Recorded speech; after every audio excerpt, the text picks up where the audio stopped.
There's something about mornings like this, quiet, intentional, and filled with purpose.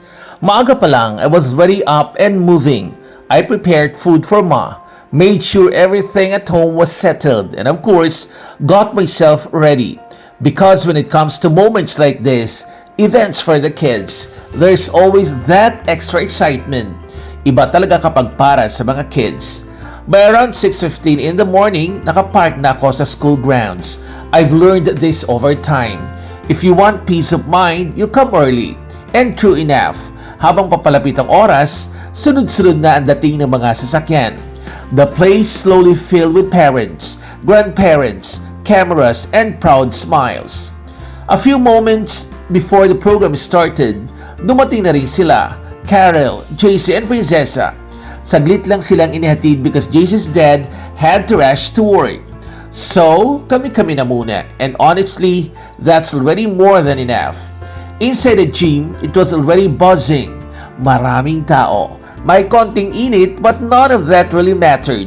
Because the moment the program began with a mess, it set the tone. It reminded everyone that this wasn't just about recognition, but gratitude. Gratitude for strength, for learning, for growth. Then came the awards. One by one, from grades 1 to 3, the pupils were called. You could see it in their faces. Pride, a little nervousness, but mostly joy.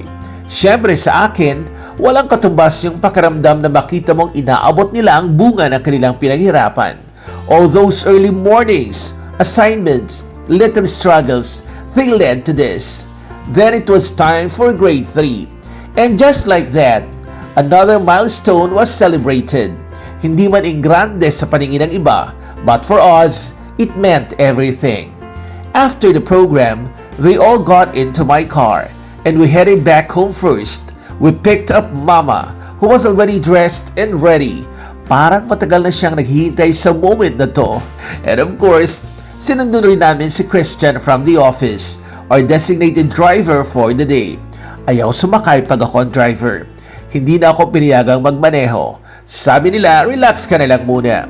From there, we drove straight to Lutgardas for lunch.